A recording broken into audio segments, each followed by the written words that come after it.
Hey guys, welcome to another episode of FGC Philosophy. I have a guest on the show that actually I created a list years ago of people that I wanted to have on my show, and he was one of the people that I've never thought I'd actually have on the show, but I'm very excited. This guy has been everywhere within the FGC, a lot of Street Fighter content. He's been commentating for a long time, makes a lot of great YouTube content.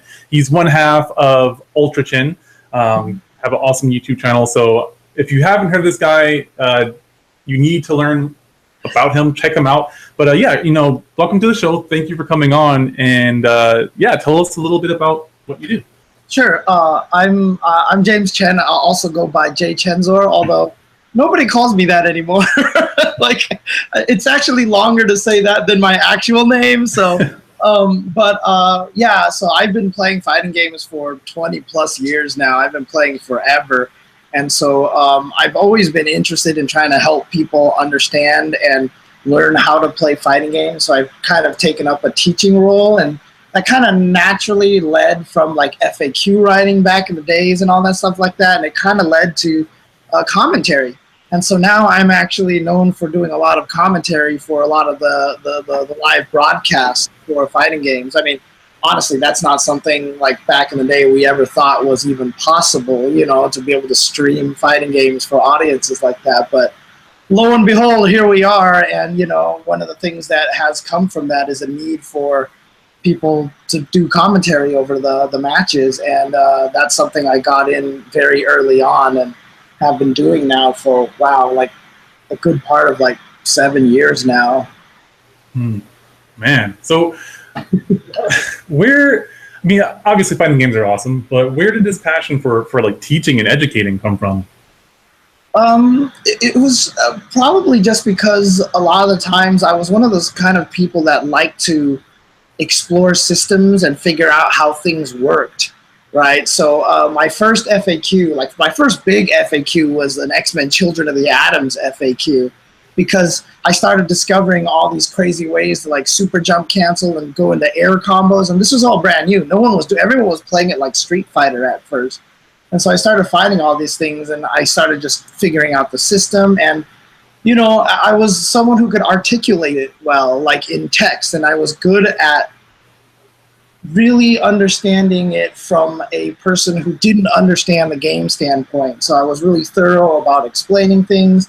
And so I started doing that, and just through time, I kept writing more FAQs about systems and stuff like that. And then I started writing posts on the SRK forums, helping people. I would write articles and things like that. And honestly, I just felt like fighting games are so great that everybody should be able to play them. And one of the reasons why we struggled through fighting games a long time ago is so that other people don't have to. That's kind of the hope for it, that we can teach it. Because honestly, fighting games are awesome, but they're also really hard. They're really hard to play, and that's one of the trickiest things about it. And it's why, in my opinion, fighting games aren't as big as something like a League of Legends, is because fighting games are brutal. I've been going through this myself, even trying to learn games like Tekken and stuff like that. I have just been getting beat up, and it's so easy to feel like you want to quit, but the more resources out there for people to teach you, the better chances you have of succeeding and sticking with it. And so that's kind of the philosophy that I've always had with the fighting game community, is that we will grow by getting more people interested and more people playing, and that requires good teachers out there. Yeah, I think to kind of add on to that, you towards the end of that, you just said it, but good players and people who are interested in it. But also, to me, I think that, I want to know your thoughts on this, but I think that some of the players that are already here also might need to learn some new skills outside of fighting games, which is teaching. A lot of players have this get good, arcade style, beat you up a bunch of times until you get better mentality. Mm-hmm. But I'm sure you know that there's a method to teaching people. If you look at, I've done martial arts, I use this analogy a lot. But I really think that fighting games, as a whole, are a great analogy, a great comparison to chess and martial arts, which are both really strong disciplines. And if you look at it, you have a sensei in martial arts. You have, a coach in boxing, and they teach you these basic things, and I'll try to compare the two. But, you have footsies, and you have learning how to throw a punch, a kick, different styles, and you have to understand them, and you have to understand the distance of them. So you punch literally thousands of times before you ever actually make contact with any other human being. And we don't have that sort of structure within the FGC. Like, we have tutorials and stuff like that, but usually they're kind of weak. We do have people like Joe Monday making content, which is fantastic, that I think is, I don't want to say underrated, but it's just not as well used as possible. But we don't have, we do have coaches. We do have Gutex and his service, and I'm not sure all the details in there, but I'm sure it's very individualized. But there's no set structure of like how to efficiently learn a fighting game as a whole, and then making it like, kind of streamlined. Because I think there's efficient ways of learning. You can learn no matter what you do, but how do we speed that process up is what I'm getting at. Yeah, I mean, just like recently in these struggles of mine trying to learn Tekken, and I'm just like, I don't feel like there's as many good educational content out there, not just for Tekken, but for all of fighting games. And I've had people come up to me and they're like, well, just on social media, and be like, hey man, I learned by playing, blah, blah, blah. Like, why do everybody need all this hand holding and stuff like that? And I'm like, anything that you want to learn, like I said earlier, we learn so other people don't have to, right? So if you try to learn basketball, like, someone's going to teach you proper shooting form, right? Like, roll with the fingers, make sure you get the spin on the ball. And then tennis, like, there's classes that teach you how to swing, just like you're saying with boxing. You're going to throw 1,000 punches before you even hit somebody. And I understand it, because I went through that period of time where you had to learn everything on the fly and get good in the arcades and everything like that. But we're in a different time, and like, we don't need to do that anymore. Like, there's too much of a sense of pride about that, I think, where people are like, I learned this through the trenches. Like, I mean, if that's the case, then anything that we do, we might as well throw everybody in the trenches. Like, oh, you're going to learn to drive a car? You have to build your car first. Like, Yeah. I don't agree with that mindset. I mean, like I said, that's kind of one of the reasons why I want to teach as much as I can, is because I don't want other people to have to go through that kind of thing. And the faster people learn, the easier it is for people to learn, the more people we get to play. And who knows, one of those people who might get discouraged early on could turn out to be one of the greatest players. You know what I mean? Like, someone actually proposed to me the question before, is like, if someone is so discouraged early on by like negativity or like difficulty of the game, then that just means they're not tough enough to endure it, right? And I don't believe that at all, because every human being only has so much time in their life for so many hobbies. And you could be on the verge of learning the guitar or playing fighting games. And if you're like, fighting games are too hard, you're going to become this awesome guitar player, right? Whereas you could have been this awesome fighting game player. But it's not that they're not strong enough to learn it. It's that there's so many options and choices for people. And you're obviously going to go away from the one that's not appealing, right? So if you try to play fighting games, it's like, this is not worth my time. I'm going to go do something else, Like, it's not because you're not strong enough to deal with fighting games. It's because there just wasn't anything fun about it, right? So the better we can educate people, the quicker they can learn and realize that everybody goes through a lot of these growing pains. The better chances we have of people sticking around and becoming awesome fighting game players. Mm-hmm. Yeah, I agree. I think that, like, you kind of made me think about this, but it's funny because we have this, as a whole, the FGC has a back in my day kind of mentality, but we're a very young community. So it's to me, it's kind of contradictory that we sort of have that. Like, it's interesting because we are the outliers and the outcasts of society in some way, but we're slowly not becoming that anymore. Being a nerd is cool now, Competitive gaming is somewhat legitimate now. Companies like Red Bull are paying, good money to have us be spectated and to make sure that our events are well displayed. But nonetheless, we still kind of have that back in the day sort of thing. But at the same time, we are becoming more legitimate. But it's like people aren't seeing the value of effective teaching yet. Yeah. We're trying to do it the best that we can, and maybe that's kind of like we're still very grassroots, so we're trying to learn how to teach, which is kind of funny. But yeah, I mean, I consider fighting games, the game itself and the act of playing the game to be an art.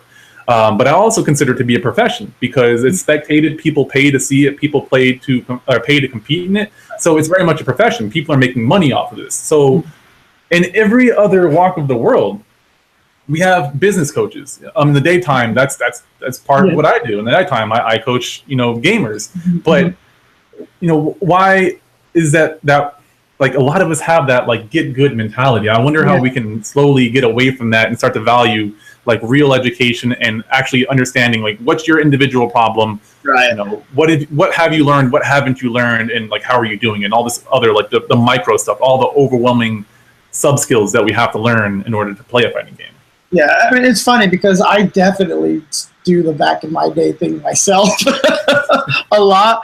It's hard not to, but I mean, most of it is just to put in perspective. Like I talk about, like a lot of people are really mad about Street Fighter V, or they think MVCI, is being a lazy design game and stuff like that. And I'm like, dude, like when MVC2 came out, like that was like the laziest game ever, right? I mean, it was literally just a bunch of reused sprites, poorly animated, and like it felt really ghetto at the time when it came out. It became one of the greatest games. But see, that's the thing, is like I do a lot of back in my day stuff, but hopefully it's different. That it's more perspective based, right? Like, because people say Street Fighter V is not well balanced. And to me, that I just laugh about that, because if you look at like the games from a long time ago, like go play some CVS1 Nakaruru, go play against the CVS1 Nakaruru, and then come back and talk to me about balance, But yeah, I mean, there's a lot of mindset that we do need to change, and I'm glad you talked about like that the professional aspect of it too, because that's kind of the goal. That's one of the goals of trying to grow this whole thing. It's not even like I'm not in it to say like I want everybody to become billionaires, like basketball players. But I mean, there's definitely a talent here. There's a talent for something that, in my opinion, is really awesome. And if people could make that a career and not regret it in the future, like that to me is the goal, right? Because I'm so scared of. There's all those stories, like even in football right now, like they say that, the majority of players who make it into the NFL are like bankrupt within like 5 years after leaving the NFL, right?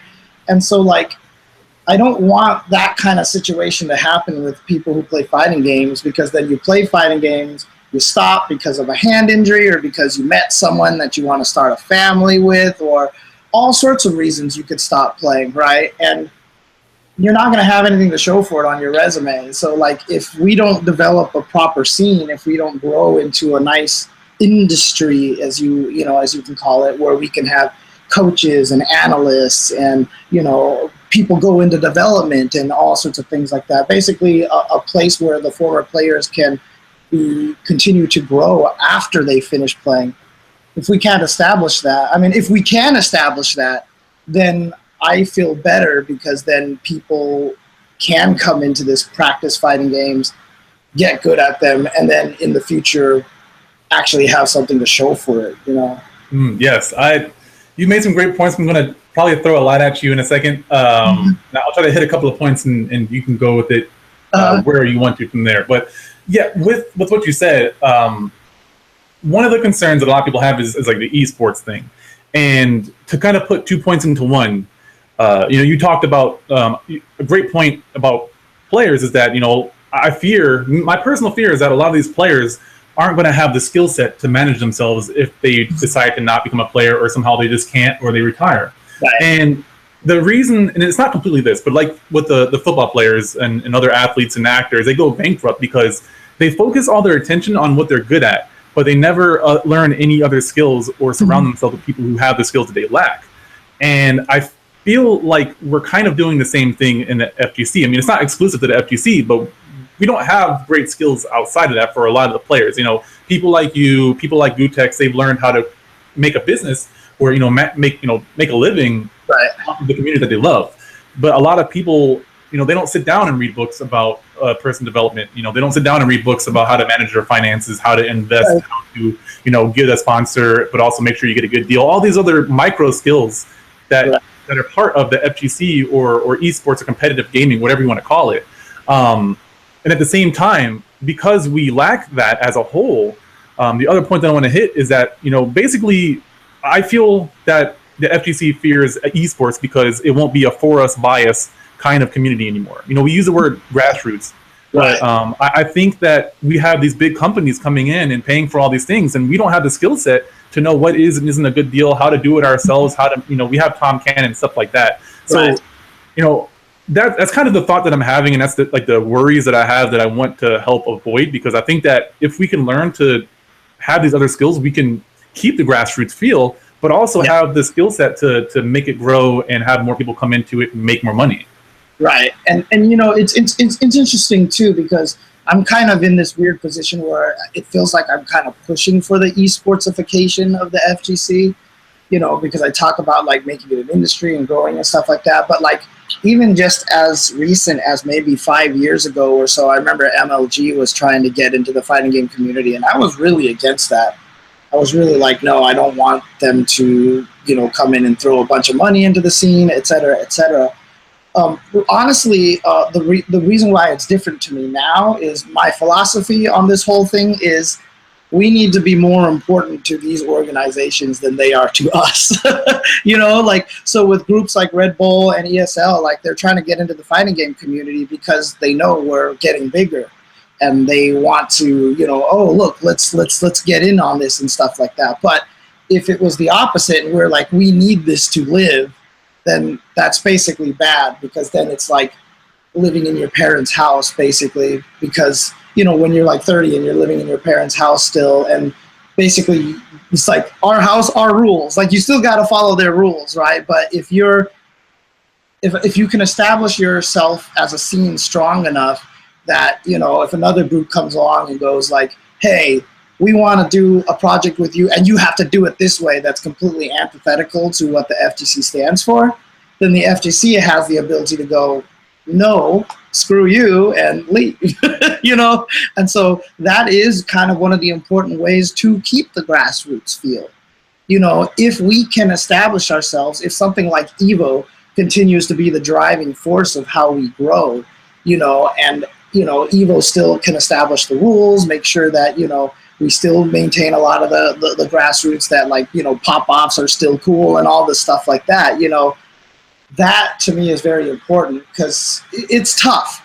I honestly really would like to see us grow into a bigger kind of industry kind of thing, but at the same time, I don't want us to get too esportsified. You know what I mean? Like I think we could do it our own way. And I know people have probably heard me mention this example a billion times already, but I always talk about inside the NBA on TNT. Like I used to be a big basketball person until the Lakers started sucking. But inside the NBA is on TNT. They show it after all the Thursday games, and they always have the wrap-up show. But like you have Charles Barkley, Kenny Smith, and Shaquille O'Neal, and Ernie Johnson, and they're just talking trash to each other. They're making memes all day. Sometimes the game recap will show up and they're not even talking about the game. They're just making dumb jokes. Like, they've managed to be professional but keep a lot of what's true to their roots. You know what I mean? And I feel like we can do that. And so, like, if people came up to us and were like, okay, you need to clean everything up, you need to, like, start wearing sports jackets, and, like, if they're forcing guys like Yipes to wear a shirt and tie, like, I don't want to be a part of that. You know what I mean? Like, that's not what I want out of the FGC. I want us to be true to ourselves and maintain our personality as much as, because I mean, honestly, I think that's one of the most appealing things about the fighting game community is the personalities. The players are so cool. They're just out there, and like everybody, you really get to learn a lot about them. And I want to make sure that stays as like one of the core things about the fighting game community, is that it's the personalities, the players that have these great personalities, and I don't ever want to like water them down or anything like that, because I mean, I know I'm biased, but I think these people are all very awesome. I don't know how to ask this question, but like you're in the middle of it. You're around these people. You observe them a lot more than anybody else. From my perspective, like I like the analogy that you said. I've heard you talk about it a couple of times. I'm kind of glad that you said it to get me thinking again. But I've always felt like the FGC had like this, it has like the sheen of WWE to it. Yeah. Like it's very entertaining. I know you've talked about this a couple of times on Chinzord, where there is a lot of toxicity in it. Yes. Within the FGC. And I don't think it's exactly like the sheen of WWE that is the cause of it, but I think sometimes there's like a line that gets passed, and sometimes it's kind of encouraged. And I wonder how, like, it's complicated because for us it's a one-on-one game, so we have like teams and clans, but we don't constantly practice camaraderie and teamwork because it's a one-on-one game. So we don't have that same level of connection, even though we still do because they're friends and family. Like it's still there, but it's not like a practice. So I guess my question is, how can we keep that authenticity, but also get to the point to where we still do have that the grassroots, the for us by us sort of style? Like what do you see us being able to, how can we grow, and what does that look like? I think we could. I mean, as long as the personality remains there. So the toxicity, it's interesting because like the toxicity is a completely different kind of thing, right? I mean, I don't even like. It's weird because that kind of attitude where people are like, "Weren't you from the arcade days?" I mean, like it's funny because even back in the arcade days, yeah, they were like I know even at UCLA, right? Like I played with guys that wouldn't talk to you, that just like completely looked down at you until you started beating them, and then all of a sudden they're like, hey, let's go hang out, like, I mean, that's just kind of the way it was. But that part is the important part. The hey, let's go hang out part is kind of important, because when we used to go to Southern Hills Golfland every week, we would play and we would want to beat the crap out of each other, I mean, in game, of course. But afterwards, we all went to Denny's, we all went to Norm's, and like there would be like 15 of us sitting at this giant table, and it didn't matter, like it was always random who you ended up sitting next to, but it never mattered. Like if I was sitting next to Vi, I would have this great conversation with him, or I'd be sitting next to Visant and I'd be having a great conversation with him, or I'd be sitting next to Madge and I'd be having a great conversation with him. It was just like it never mattered. So even though there was this arcade mentality of get good and stuff, we were all still kind of comrades in a way. But for some reason, this concept of like just being like completely like evil or something like kind of pervade through. So they're like, oh, well, being a hater is part of the FGC kind of thing. And, I don't really see it that way. But, I mean, to kind of get down into the core of it, however, the FGC is actually probably one of the toughest competitive anything, video game, sport, whatever like that, to manage, because of the fact that we have so many games. Like, the League of Legends scenes is just League of Legends. You support League of Legends or you don't, right? Like if you're a League of Legends fan, you don't. And largely Dota, League of Legends, Hero of the Storm, whatever, they're kind of separate from each other, right? Because like I don't feel like there's as much crossover between those scenes as whereas, like, okay, let me put it this way. There's no event that you're going to go to that has League of Legends, Hero of the Storm, and Dota all playing in the same event. Right. It just doesn't happen, right? But you go to a fighting game event, and it's Mortal Kombat, it's Injustice, it's Marvel, it's Dragon Ball, it's Street Fighter, it's Tekken, it's every game, right? And so what happens weirdly, though, is that you're basically kind of forcing a situation where people kind of have to get along, and in general, human nature is very, what's the word? Group clans, like, group oriented kind of thing. And so what ends up happening is a lot of the negativity comes from my game is the best, your game sucks, right? I mean, that's honestly where a lot of the negativity comes from. And that's where a lot of the toxicity comes from. One of the things that I'm always trying to preach is to appreciate all the games. And, one of the tough things right now is that Street Fighter V is king right now. That's very much losing its status right now, because a lot of events, it's not the #1 game anymore. And to me, that's a good thing. But like for a long time, Street Fighter was king, and a lot of people would be angry about that. But, my philosophy was that, like, if Street Fighter V keeps growing and gets us on ESPN and does all that stuff, it only opens the door for the other games. You know what I mean? It's the whole rising tide lifts all boats kind of mentality that, that I really, really think is important in the FGC. So really the toxicity isn't the pop-offs. It isn't the the shit talking or whatever like that. Sorry if I don't know if I'm allowed to swear or not, but but a lot of that's not what I consider the toxicity. What I consider the toxicity is the I hope this game fails, or this game is pure garbage, or like these kind of things, non-constructive things that a lot of people have gotten into. And the scene is really starting to promote that a lot. Like recently, I feel like a lot of the FGC has kind of fallen into this trap where, they spend a lot of their time, like basically, they spend more time putting down other games than promoting their own games. And I think that's a problem, right? And I've had a lot of people, since I've talked about the toxicity, actually message me and be like, I tried to get my friends into fighting games, and then they just saw how negative it was, and they just didn't want to do it anymore, right? But I guarantee you, if they saw the pop-offs, or if they saw the trash talking and that stuff like that, that wouldn't make them stop. That would probably make them stay, because that's the WWE stuff right there. That's the fun part of it. And so, there's a difference between, the kind of, raw grassroots attitude and toxicity. Like I don't think that some people equate them as the same thing, and I think that's where a lot of the mistake is made. I think that's where a lot of that line shouldn't be blurred. You know what I mean? That should be a distinct line between, trash talking, pop-offs, that kind of attitude, personalities is different than just being someone who's just really negative and just has nothing good to say, most of the time. Yeah, I think I'm glad you brought that up, because again, I'm from the outside looking in, so it's hard for a person like me to separate those two things. Yeah. Whereas you get to have this unique viewpoint where you get to see all of it, be a part of it. So it's good. So I appreciate you actually clarifying that. Right. So you'll learn quickly that I like analogies and metaphors, because I think there's universal truths to things. Right.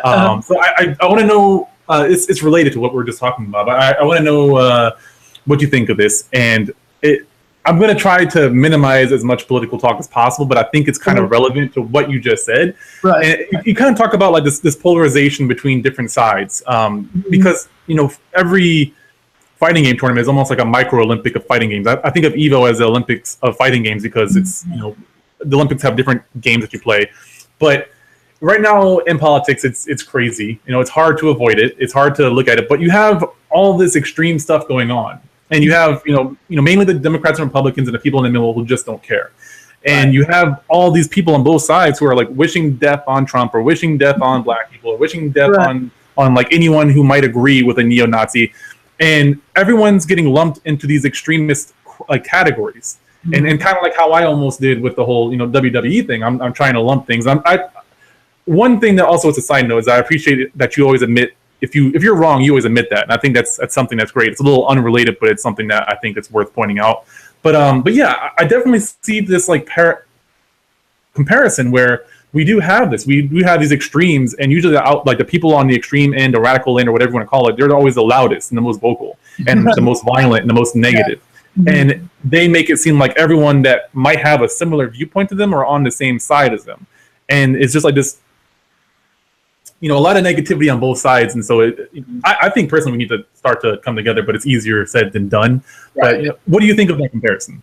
Yeah, no, it makes sense. Because like a lot of the times that there's a lot of people out there, like it's interesting because Dragon Ball came out, was announced, and it was kind of like a shock. That was seriously like a megaton bomb dropped on the FGC, because it came out of nowhere. No one knew about it, and it looks awesome.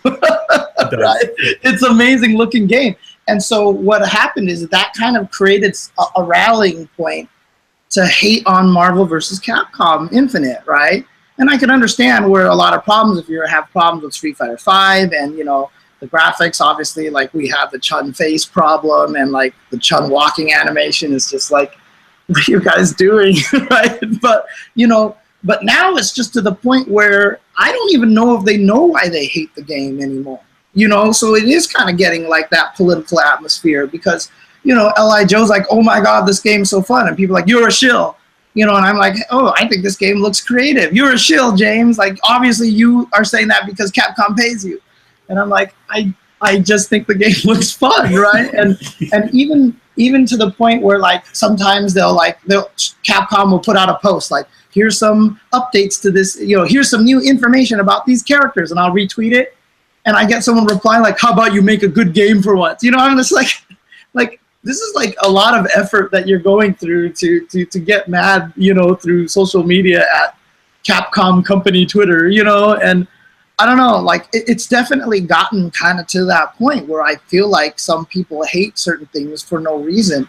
It's kind of one of the things that I've been trying to, personally trying to fight against, just because, like, for a while I was only streaming Street Fighter V. I would just play Street Fighter V online every week, trying to teach people how I approach the game and everything like that. I haven't played Street Fighter V online in like 4 months now on a stream. I haven't played Street Fighter on a stream in like 4 months because outside of testing Monat, but like outside of that, I've only been streaming Tekken, Injustice, and Guilty Gear, because I've been really trying hard to expand not only my understanding and horizons of all these games, but for everybody who watches me as well. I want to get them introduced to these other games, to watch these other games. Because honestly, it's crazy to me because, I go to EVO and I watch the top 8 and, there's these people like, oh man, Smash, I hate this game. It's so stupid. It's so boring to watch.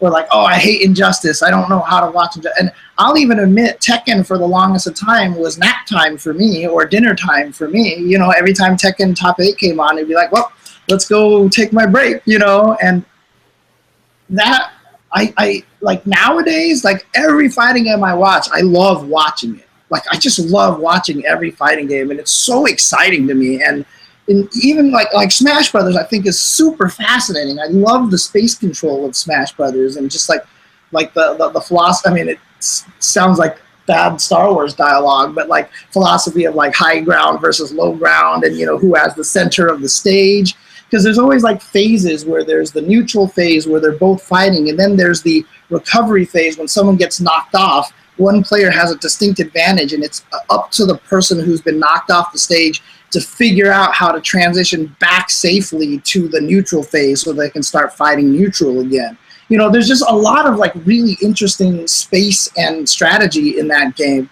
and I love it. I love watching it, and having, and I think you can appreciate all the games even without having to play them necessarily. You know what I mean? So, oh yeah.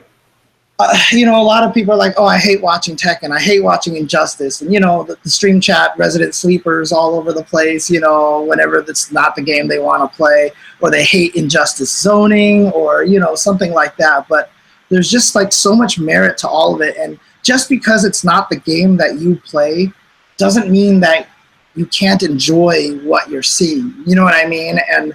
And it is gotten to almost kind of like that political point right now where it's just like you are just going to hate this game because you feel like you're supposed to. You know what I mean? Like, yeah. And like definitely I've been where what you're talking about, like Killer Instinct was that game for me. Right. And like kind of on that same note, like I think that ignorance is the fuel for hate. A lot of people have this desire to not want to learn about the thing that they hate. Like if you look at anyone that hates something, they probably only know certain facts about it that only fuel their hate more, and they don't learn the parts that might make them understand it a little bit better. And I think it's impossible to hate a fighting game. I think this applies to anything, but I think it's impossible to hate a fighting game if you really understand how the game works. Like once I understood what KI was, like when my friend like sat down and broke down to me like what the hell was happening in KI, I was like, wow, this game is like a mashup of like MK and DOA and a little bit of Street Fighter. I love it. This is really cool. And I think a lot of people don't leave that room to actually just try to understand it without like having their judgment at the front and center. I think if people try to just let go and try to learn a little bit rather than assuming they know everything or assuming that this game is bad because of whatever reason, just trying to understand it, they can at least appreciate it. Even if they never touch it, they can enjoy it, and they can be happy for the people that do enjoy it. Right. It's funny too because I mean, even back then, like I said, when I didn't have an appreciation for Tekken, because I literally didn't understand what was going on in the game. I didn't know why people attacked, why people didn't just run away. Like, how are you even supposed to block in this game? Like, nothing made sense to me in this game, and I didn't like it, and I never played it. But anytime anyone asks me, like, oh, so you hate Tekken or you think Tekken's a bad game, I'm like, I don't hate it, or don't think it's a bad game at all, because I've never played it, so I can't make that judgment. You know what I mean? Like, I never would come to a point where I would talk bad about Tekken or Soul Calibur just because I didn't understand how they played. I knew I didn't enjoy it, but I would never say anything negative about it. And again, see, there's a little, very different take than just, oh, you know what, I don't enjoy this, so it must suck, kind of thing. Right. It's... I wish a lot of people would think that way, and that's one of the things that I try to talk about and try to promote a lot. And I know it's really tough because that's just against human nature, but I am in a position where I feel like I can try my best to promote that. So it's hard. It's hard because honestly, I'm just a person too, and I have tons of flaws, and I obviously have tons of biases and things like that, and I'm just as human as anybody else. So, a lot of the times I try to do this and I get overly emotional, like during the Uncensored episodes, like that got me into big giant social media arguments, talking about Street Fighter and the future of FGC and how they're connected and everything. But and then I also called out certain communities, out of anger and things like that. So it's tough because I'm just an emotional kind of person. People notice. I mean, just recently, the most viral thing about me is raging at Tekken. I that's just how I am. And so it's a little tough. I definitely would never thrust myself into a position of trying to become president because I know I would be capable of it. But it's tough. I'm trying my best to do it, but I sometimes don't feel like I'm doing a particularly good job leading by example. But I will do my best to try to promote that mindset because I think that's important. And ironically, and the one thing that people won't listen to when I talked about the whole if Street Fighter dies, then the FGC dies kind of thing, that was one of the comments that was really inflammatory at one point in time. But what a lot of people didn't understand, what I was trying to get at, is that we need Street Fighter V to succeed so that a game like Tekken or Injustice can surpass Street Fighter V. It's weird kind of backwards thinking, but fighting games are so small. We're still such a niche, right? Nobody watches fighting games in the grand scheme of things. And the one game that can get us to that point where we could become more mainstream is Street Fighter, because Street Fighter was a cultural phenomenon at some point. It was probably almost as big as Pac-Man was back in the 80s. Street Fighter was almost like Pac-Man for the 90s in a lot of ways. And there's still a lot of burned in memory. People still remember Street Fighter because everyone in that generation had to play it at some point in time. There's nobody you can talk to that's oh, I don't know what Street Fighter, I don't know who Chun-Li is, right? Everybody knows Chun-Li. But if Street Fighter can get us to that point where fighting games are more mainstream, that opens the door for all the other games. And if Street Fighter continues to come out with versions that people don't enjoy after that point, then other companies are going to be well, you know what, the fighting game community is super cool, but Street Fighter is not doing so hot. What about these other games? And then all of a sudden Tekken becomes the big thing, or all of a sudden Injustice or Guilty Gear becomes the big thing. Dragon Ball Z, Dragon Ball Fighters becomes the big thing. And Street Fighter is the one that's going to get. So I'm not sitting here saying Street Fighter is the only game that should succeed. I'm saying that we need it to succeed right now, so that other games can succeed, so that they can take over the FGC if necessary. If they're putting out better products, then by all means they should do it. But if they put out better products right now, it might not make as much of an impact. It might not make such a difference because the group of people who care about fighting games is still so infinitesimally small compared to everything else that people are fans of, right? Even when BMX biking and skateboarding and all that stuff became X Games, X Games is still tiny. These guys still don't really make any money off of it. It's still such a niche thing. And so at this point in time, whatever's the most popular in X Games is probably the one that they want to promote the most, and that's just how it works. And it's hard for people to see that. I think it's hard for a lot of people to understand that kind of mindset, and that's what I'm trying to get at. But all they hear is Street Fighter should succeed, and then I'm a Capcom shill, so I kind of want to try to elaborate on that to maybe rephrase it a little bit, because I agree with what you're saying, and I think I understand where you're coming from. One, Street Fighter has been around for a long time, so it's a very established brand. But two, Street Fighter has a platform right now. It has a platform not just within the FGC, but you have the E-League, you have the Red Bull, not the Red Bull, but the Proving Grounds, and right now it's kind of paving the way for us being able to grow. And it's not so much you can take the objectivity or the subjectivity out of the game of whether it's good or not. That doesn't even matter, because I think what's going on is you have the way that you're phrasing it, and because you're already well known. You're basically saying that my team is better than your team. So look at college football or look at football. If you tell someone that their team is bad, it doesn't matter about stats. It doesn't matter about facts. You've insulted your team. That's it. I'm done listening to you. I'm shutting off my logic. Done. But if you just look without it's hard for you to say because again they're going to see you as biased. But to tell me if I'm wrong. But you're saying that they have a platform and that they're doing all this stuff, and because of that. Once other games come out, and if we are in that spotlight already, then those other great games then have an opportunity to really, have that same growth as Street Fighter has and do that for the FGC. Yeah, I mean, it's interesting because we have a Tekken World Tour, we have an Injustice Pro Series, even KI had a World Cup, even though that one was organized more by the scene than anything. But all of those things, it's hard to say, but in my opinion, a lot of those things would not have happened if Capcom didn't do the Capcom Pro Tour first. Because you do the Capcom Pro Tour, you see the kind of attention it brings, and not only that, but I think the most important thing about the Capcom Pro Tour is it creates storylines. We can talk about, oh, look at this player. I can talk about how 2 years ago, PR Rog semi-retired and then really tried to get in and couldn't make it, and he burned himself out at the end of the year, or last year Infiltration was winning everything, and now halfway through the year, he started falling off. It creates this concept of storylines, and once you see that, it's so much easier as Harada or even anyone else just to go up to the heads at Namco and this is what we need to do, and they'll be like, yes, let's do this. You know what I mean? Capcom kind of got us there first. I wonder if we would have an IPS or a Tekken World Tour if Capcom Pro Tour hadn't started. A lot of people will probably say, of course we would, James. You're an idiot. But people don't know about all the crazy internal politics that go on behind the scenes, right?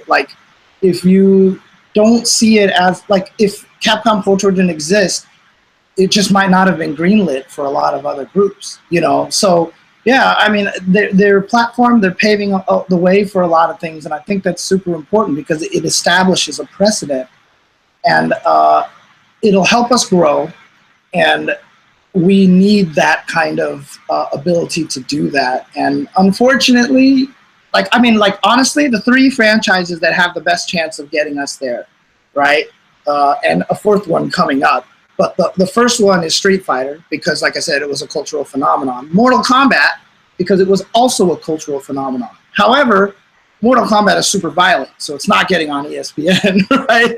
That's not going to happen. Smash Brothers because everybody knows Pikachu, everybody knows Mario, everyone knows Link. But again, that's Nintendo, and that's and a lot of different IPs, and that's really tough. And now Dragon Ball, I think, has huge potential for that as well because everybody knows Dragon Ball. But again, it's tough because it's an IP. It's an actual thing that Toriyama created, right? There's an actual creator, whereas Street Fighter, it's Capcom makes the game, they own the characters, anything they want to do with it, like that, right? If Capcom's we want this to work, yes, use our characters, here's our artwork, for anything with an IP, I think it's a little bit tougher than that. But I still do think that Dragon Ball has the ability to be one of those games that can get us to that next level. But it does suck. I don't like it as much as anybody else. That I feel only one game has that really great opportunity to get us there. I wish we had 5 games that had the ability to get us there, but from a logical, trying to be as objective as possible standpoint, you know, right now Street Fighter does have the best chance to get us to that. I don't want to call it promised land, but to get us to that next level, basically.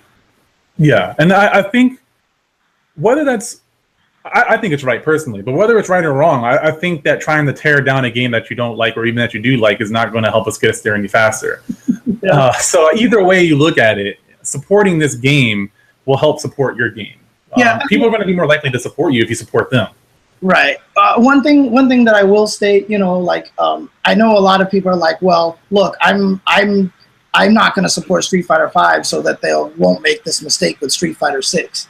I'm like, what makes you think that if you don't support this game that there will be a Street Fighter 6? You know, like, I just don't think it'll happen, right? If Marvel vs. Capcom Infinite doesn't sell well, there's no impetus for Marvel to ever let Capcom do anything with their franchise ever again, right? So, you know, but at the same time, I don't want people to blindly support it, which is why even during that whole thing where I'm like, no toxicity, no negativity, stay with your criticisms.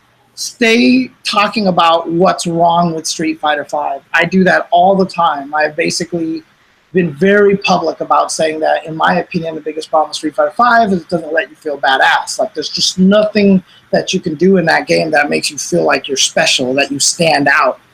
You know, and that's one of the biggest problems with the game. And I don't like the input buffer. Yeah, Ken's face, I don't know what the hell. Like, I'm readily admitting all that stuff, but like, I'm doing it, trying to do it as constructively as possible. Like, really trying to point down to the core what the problem is, as opposed to this game sucks, I hope it dies. And to be honest with you, that's human nature. A lot of people say that, but in their heart, they really do care about it, and they're saying it because they do love Street Fighter.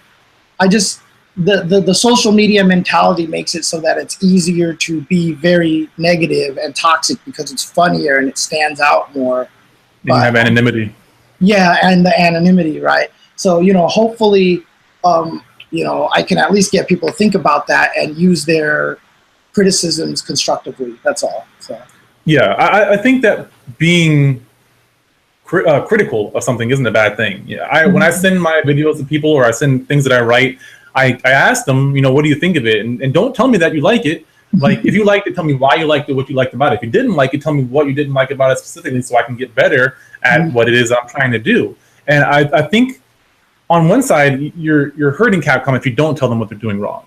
Right. On the other side, I think you're hurting them if you're trying to wish death upon them literally or on their IPs. Right. So, yes, be vocal. You know, I mean, you can talk with your wallet, but talk with knowledge. You know, if you're not buying a game out of ignorance because everyone else is saying it's a bad game, or you heard something and now you have this idea in your head that it's bad or they're trying to steal money from you, right. Try it first. You know, go to an arcade or go somewhere like a game lounge and play the game.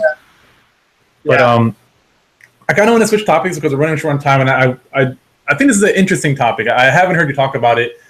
So hopefully it's something that you haven't mentioned yet, and maybe you can go more about it on Chen's word. Well, it's not a bad thing. I'm hoping it's a good thing. But you seem very passionate about how Asians are portrayed in media.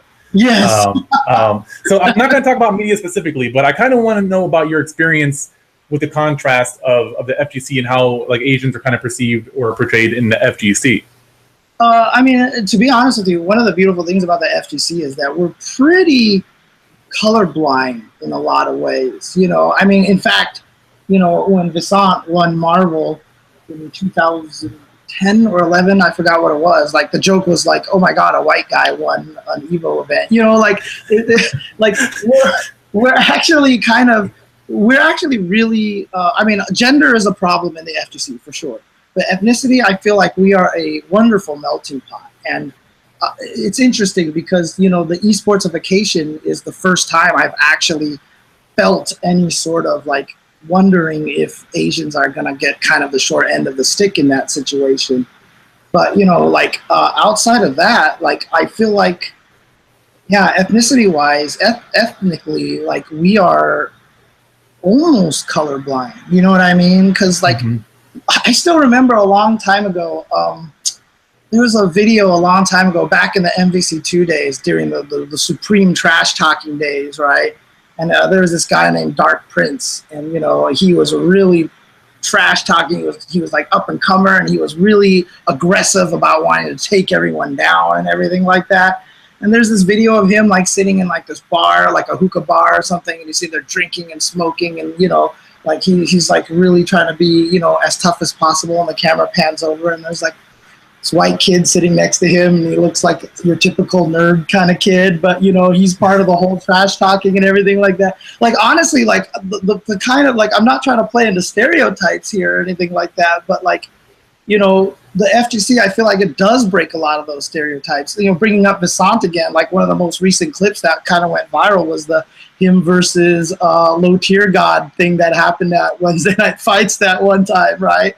And it's like, it's just there's the fighting game community really does feel fairly colorblind to me, and so like me being an Asian, I've never felt any sort of problems there. And again, I'm biased because I am Asian, so I haven't necessarily seen myself any instances of where being white or black have really caused any problems for players. I mean, I would rather let other people speak to that. I can't speak for them because I'm sure it's happened. I'm almost guaranteed that it's happened. But I mean, one interesting thing about the fighting game community is you look at like who are some of our most important TOs, our leaders in the community. Tom and Tony Cannon, they're both black, right? And then we have Larry Dixon, Shin Blanca, who runs Final Round, which is the longest fighting game tournament ever. And he's black, right? Big E, same thing, running all the Philly tournaments like NEC. He's black as well. And so, within our leadership, we have such a good diversity as well. And I think that plays into a large part of it. And, within the leadership, we don't have enough women, to be honest with you. And I think that's why there's still kind of a gender problem in the FGC. But that's being fixed little by little as well with, very, very prominent figures like Persia, coming out and becoming a very prominent figure in the FGC and stuff like that. So, we're getting there. We're getting there for that. But in terms of just like ethnicity, like I can't personally say I've really ever felt any sort of issues with being Asian in the fighting game community at all. Yeah, and similarly to that, for me, and I love this quote. I'm gonna probably mess it up a little bit, but it's from a cartoon back in the day called Static Shock. Okay. And this is he's talking to his friend Richie on the phone, and he's actually in Africa with his family, and he was saying that he was describing what it felt like living in Africa. He's like, for all my life, I've always felt like a black kid. For the first time in my life, I feel like just a kid, because he's surrounded by people that don't care what color he is. He happens to be that color. But for me, it feels the same way in the FGC because I've always felt like a black kid. People either that or people assume I'm mixed, which I am, but I'm not like black and white. But that doesn't matter. And yeah, so it's for me as a black person, I've always had that sense too. Like my color has never I've lived in like 5 or 6 different states, and I get different looks depending on where I am. And in the FGC, I don't get weird looks because I'm 6'5" or I'm a black dude or I'm super friendly or anything like that. They don't care. So it's really, really cool. I was kind of curious to know because I felt like there's a huge contrast. You do have Hollywood, and I was hoping that would be your answer. I didn't know what it was going to be, honestly, but no, I mean, I think it is great. I do think that there's also a lot of openness. I mean, because you have people who are furries. I mean, you do have some people who are going to make fun of them, but for the most part, Sonic Fox is a super cool dude. I've had the chance to meet him. You have transgender people, and they're very well supported, and it's great that people can have that opportunity to come out and also empower other people to be themselves in this community. Yeah, it's interesting. I mean, in the Sonic Fox case, if you want to make fun of him for being a furry or whatever like that, you've got some issues because that guy is just talent, coming out of his ears. I mean, literally, that guy is such a good player. And not only that, too, but whenever you see him lose, he always hugs his opponent, even after they beat him. He's always super nice. And he's just the super talented kid. And, I have so much respect for that guy. In terms of the transgender stuff, it's a little bit it's great because especially for someone like Ricky Ortiz, right? A lot of people support her very well. But, it does create this weird thing where it's just like, oh, if a girl is good as a fighting game, oh, is she a trap? Kind of thing. And, honestly, that's kind of like an offensive term, so you shouldn't even use it in the first place, and, there is a lot of problems with that. Just recently, a girl player who was doing well at her locals, had to deal with that. She's like 15 years old, and she had to deal with people like, oh, are you a trap? Like, a 15-year-old, you shouldn't have to deal with that kind of crap. And two, it's just like, why do you even care? You know what I mean? Like, why is this even a question that you even have to ask? Just, appreciate their talent, the skill that they have, in these games and stuff like that. So, like I said, the gender side of things, despite having a few prominent transgendered players in our community, like, it's still a problem. And, and the worst part about it is you can see it too, because whenever someone like Ricky Ortiz or Guilty come on stream and start playing, that's all the chat becomes, is they just talk about that aspect. You know what I mean? It's like, wow. It's just like that's what they talk about, and it's kind of frustrating in a way. Like right now, like if an Asian person or a black person comes on stream, no one brings that up. It's not like, oh my god, a black guy, like nobody does that. But like if it's a girl, it's like, oh, girl grill, question mark, is this a trap, and all these things like that. Like that's still the topic of conversation to people, and like I said, that's going to take time to fix. I don't expect that to change anytime soon. Mm-hmm. Hopefully, the hardest part is that it's difficult for women to get into fighting games because they have to deal with that, right? So, by natural weeding out of like just like what I said before, it's like if it's negative, you have so many other things that you would rather do. Like, why do you want to stick with this, right? And it's not because you're not tough enough. It's because there's a lot of cool things on the planet to do. And you're going to do the one that gives you the most joy.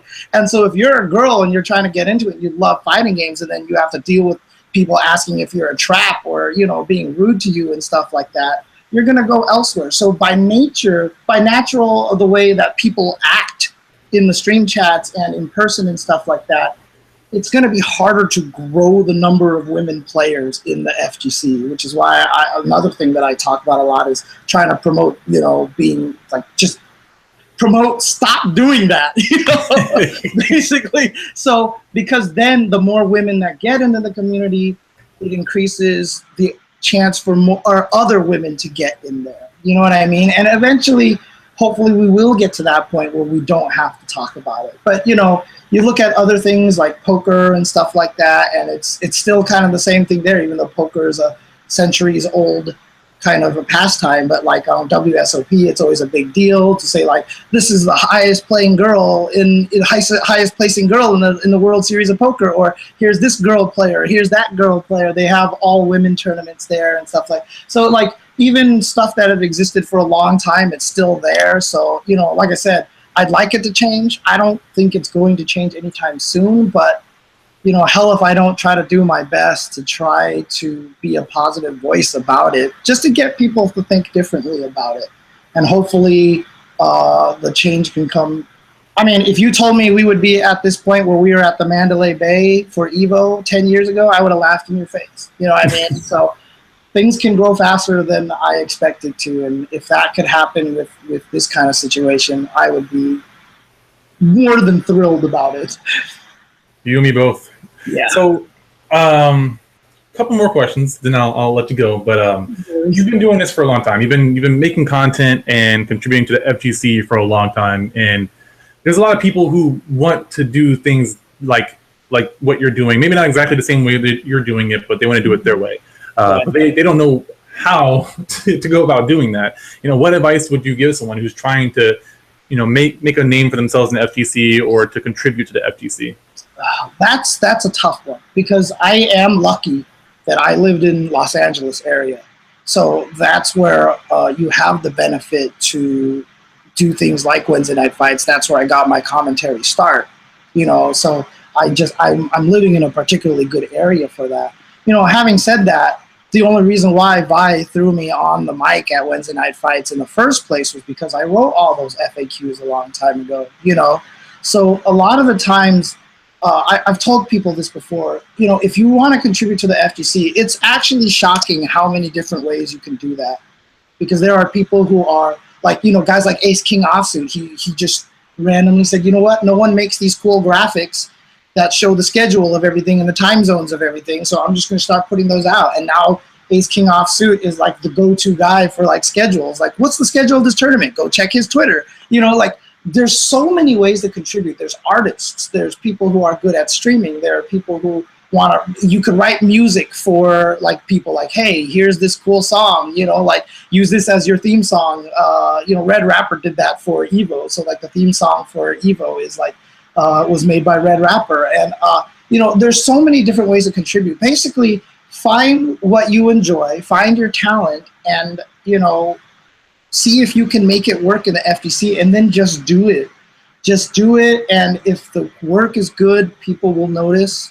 Guys like Boss Logic, he started off by doing a bunch of taking real people and then like photoshopping them to look like Street Fighter characters, so they look like realistic Street Fighter characters, and it was really cool. But he just kept doing that, and eventually he started making trailers, and now he's like actually a pretty I wouldn't say he's like a big super famous artist guy, but he's definitely well known. And like he did something with Guardians of the Galaxy, and Entertainment Weekly even featured it in their magazine one time, and things like that can happen. And there are so many different ways that you can contribute to the fighting game community. But one, it takes you doing it. But if you're an organizer and it's hard because you have no scene in your area, travel to events, go up to TOs and just be like, hey, or like even you'd message them beforehand, hey, can I help run a bracket? Can I help do anything? One of my favorite stories to talk about is a guy named Andres from Florida, aka Nothing XS. He has been going to Evo forever. And every time he went to Evo, he would show up on Thursday on the setup day, and he would be like, what do you want me to do? And we'd be like, oh, help us put out the TVs, help us set up all the consoles. Sure. One year we had to sit there and unscrew every PlayStation 2 controller and take out their batteries because of like the syncing problems and stuff like that. And Nothing XS, Andres was like, yeah. And he just sat there and did that for like hours. And he's been doing that year after year at Evo, just basically just volunteering himself because he just wanted to help. Last year, he was the head TO. He was the TO who talked to all the TOs running all the individual games.